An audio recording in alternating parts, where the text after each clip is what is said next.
আসসালামু আলাইকুম বন্ধুরা। ঘরে বসে কি করে পাউরুটি তৈরি করতে হয় আজকে সেই রেসিপিটাই দেখাবো। এটা বানানো খুব সহজ আর খুব হেলদিও। বাইরে থেকে কিনে নিয়ে আসা পাউরুটিগুলো কিভাবে তৈরি করা হয় সেটা আমরা অনেকেই জানি না। তো স্বাস্থ্যকর উপায়ে ঘরে বসে তৈরি করুন আর খুব সহজেই তৈরি করা যায় এই রুটিটা। এই জন্য আগে থেকে জাল করে নেওয়া আমি 1 কাপ পানি নিয়ে নিয়েছি। এটা কুসুম গরম অবস্থায় আছে, তবে কোনো অবস্থায় এটা গরম রাখা যাবে না, তাতে রুটিটা হবে না আর নষ্ট হয়ে যাবে। পানিটা একেবারে ঠান্ডাও হবে না আবার একেবারে গরমও হবে না, এই অবস্থায় রাখতে হবে। এরপর দিয়ে দিলাম 2 চামচ গুঁড়ো দুধ, এটা রুটির টেস্টটা অনেকটাই বাড়িয়ে দেবে। দিয়ে দিলাম 1 চামচ ইস্ট, এই ইস্টটা বাজারে যে কোনো দোকানই কিনতে পাওয়া যায়। তারপরে দিয়ে দিব স্বাদ মতন চিনি। আমি এখানে 4 টেবিল চামচ চিনি নিয়েছি, তবে কে কতটা মিষ্টি খেতে পছন্দ করে সেভাবে চিনি দিলেই হবে। সব কিছুকে ভালো করে নাড়িয়ে চাড়িয়ে মিশিয়ে নিব যাতে ইস্টটা ভালো করে পানির সাথে মিশে যায়। এই পর্যায়ে এসে আমি 1 কাপ করে ময়দা মিশিয়ে নিব আর এভাবেই আমি মিশাতে থাকবো। এখানে কোনো নির্দিষ্ট পরিমাণ নেই, কারণ পানিটা যতটুকু ময়দাটা ঠিক সেভাবেই নিতে হবে। 1 কাপ পানির জন্য আমার ময়দা লেগেছে 1.5 কাপের মতো।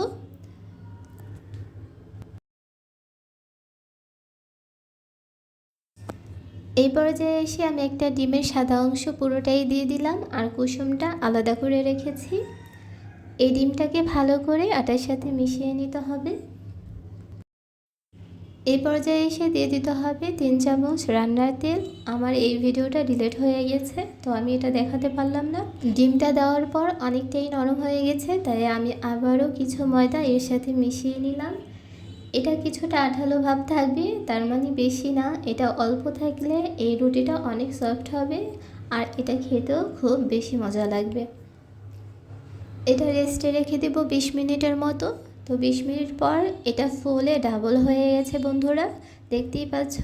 তো এটাকে আমি আবার ভালো করে মথে নিব। এটা যত মথা হবে ততই রুটিটা সফট হবে। তো সেভাবে এটাকে আমি আবার কিছু ময়দা ছিটিয়ে মথে নিলাম যাতে হাতে না লেগে আসে।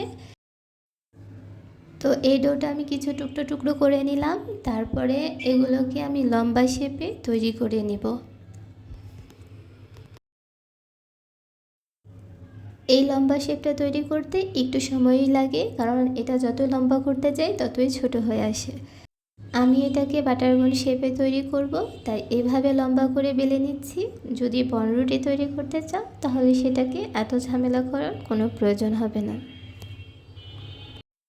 এইভাবে বেলির মতো করে পেঁচিয়ে দিলেই তৈরি হয়ে যাবে বাটারমোল। আমি আরেকটা ডিজাইনের তৈরি করে দেখাবো। এটাকে অনেকে রোল রুটি বলে অথবা পেঁচানো রুটি বলে। এটার মাঝখানে কিছুটা জেলি দিয়ে দিলে খুব মজা হয়, কিন্তু আমার কাছে জেলি ছিল না তাই দিতে পারিনি। তবে তোমরা ট্রাই করবে এর মধ্যে মোরব্বা বা জেলি কিছু একটা দিয়ে দিতে। আমি আরেকটা ডোকে বনরুটি শেপ দিয়ে দিলাম। তো এ পর্যায়ে এসে আমি একটা স্টিলের প্লেটে এগুলো সব কিছুকে রেখে দিব রেস্টে প্রায় 15 মিনিটের মতো। 15 মিনিট পর এটা ফুলে ডাবল হয়ে গেছে, দেখতেই পাচ্ছ বন্ধুরা। তো আমি কুসুমটাকে ভালো করে ফেটিয়ে নিয়ে একটা ব্রাশের সাহায্যে উপরে ভালো করে ব্রাশ করে নিব।